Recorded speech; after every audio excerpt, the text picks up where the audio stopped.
நீங்க எபேசியர் 1:3 சொல்லுது, இந்த உலக பிரகாரமான ஆசீர்வாதம் மாத்திரமல்ல, ஆவிக்குரிய ஆசீர்வாதத்தினால நம்மை நிரப்புகிறவர். வாசிங்க, நீங்க எபேசியர் 1:3 வாசிக்கிறோம். புதிய ஏற்பாட்டுல இயேசு கிறிஸ்துவின் ஸ்தோத்திரம், அவர் கிறிஸ்துவுக்குள் உன்னதங்களிலே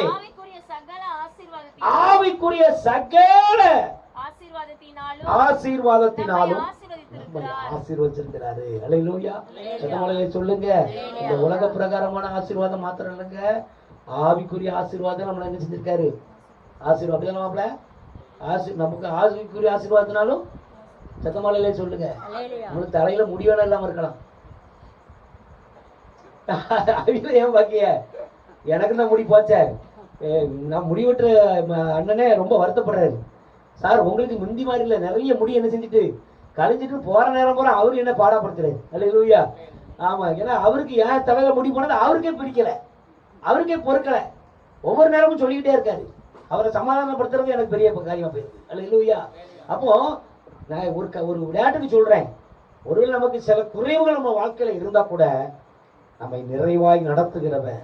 பிலிப்பியர் 4:19 சொல்கிறது, என் தேவன் தம்முடைய ஐஸ்வரியத்தின்படி உங்கள் குறைவை எல்லாம் கிறிஸ்து இயேசுக்குள்ளாக மகிமையில் என்ன செய்வாரா? நிறைவாக்குவார். மகிமைனா அளவு கடங்காத, அல்லேலூயா, மனிதனால் செய்யப்படக்கூடாத, மனிதனால் செய்ய முடியாத, மனிதனால் தர முடியாத ஒரு ஆசீர்வாதத்தை கர்த்தர் நம்ம வாழ்க்கையில வைப்பார். கரங்களை தட்டி ஆண்டவரை மைப்படுத்தலாமா? அல்லேலூயா. சத்தமாலே சொல்லுங்க, சத்தமாலே சொல்லுங்க. அருமையான தேவனுடைய பிள்ளைகள், அன்னைக்கு ஒரு நாள் எங்க மைய வீட்டுல எங்க சொந்தக்காரங்களாம் வந்தாங்க.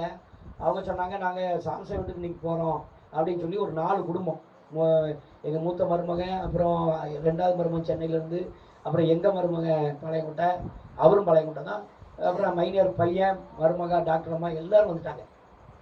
அன்னைக்கு விருந்து வீடு நம்ம சாம்சன் கிருபா வீட்டில் தான் விருந்து. அவங்க தான் ரெடி பண்ணுறாங்க. நாங்கள் சப்போர்ட்டுக்கு போயிருக்கோம். அல்லேலூயா. ஆமாம். அப்போ சப்போர்ட்டுக்கு எல்லாம் போய் பெரிய இதாக கிண்டுறவங்க எல்லாரும் வேலை செஞ்சு தந்தாங்க.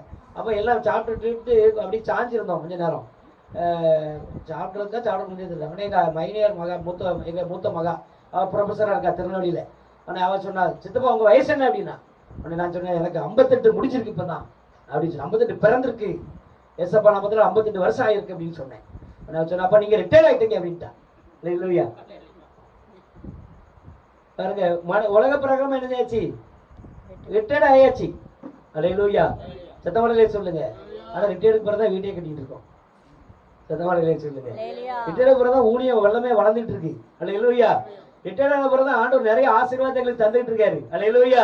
இன்னும் நான் சொல்லிட்டு இருக்கேன், அள்ளி போடுங்க ஆண்டவரே, குமிச்சு போட்டுருங்க, நான் நிறைய செய்ய வேண்டியிருக்கு, நிறைய இருக்கு அப்படின்னு சொல்லி லிஸ்ட் எழுதிக்கிட்டு இருக்கேன். இப்போ அல்லேலூயா. யாரா இருக்கலாம், எவ்வளவு காணிக்க அனுப்பணும் அப்படின்னு சொல்லி லிஸ்ட் எழுதிக்கிட்டு இருக்கேன் விசுவாசமா. அல்லேலூயா. சத்தமாலே சொல்லுங்க. அப்போ அருமையானவர்களே, ஆண்டவர் ஒருவேளை அவ விளையாட்டுக்கு தான் அதை சொன்னா, உண்மையாகவே அப்படி சொன்ன வயசு, ஏன்னா அவளுக்கு என்னோட வயசு ரொம்ப கம்மியில, எங்க கண்காண வளர்ந்த பிள்ளை. அப்போ என் வீட்டம்மா கூட பிறந்த அக்காவும், எங்க மைனியாருக்கு என் வீட்டம்மாவுமே 12 வயசு 13 வயசு வித்தியாசம். அப்போ அதுக்கு எங்க கண்காண பிறந்து வளர்ந்ததுன்னு வைக்கிறேன்.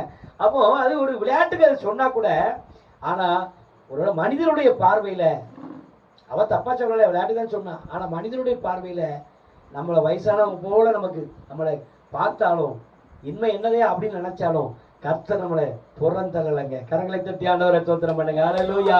அவர் நமக்கு நிறைய ஆசீர்வாதம் தரணும் விரும்புறாரு. ஆவிக்குரிய ஆசீர்வாதங்களை தந்து கர்த்தர் நடத்துகிறாரு. கரங்களை தட்டி ஆண்டவரை ஸ்தோத்திரம் பண்ணுங்க. அல்லேலூயா. சத்தமாலே சொல்லுங்க. அப்ப ஆண்டவர் அமிதமாய் நம்மை நடத்த அவர் விரும்புகிறவர். அதனாலதான் நாங்க ஆசையா நம்ம சொல்றேன், நீங்க ஆண்டவரை தேடுறதுல கவனமா இருங்க. எங்க தலைவலின்னு வீட்டுல படுத்த ஆசீர்வாதம் வராது, கண்டிப்பா வராது. நாங்களும் அதை தாண்டி வந்துட்டோங்க.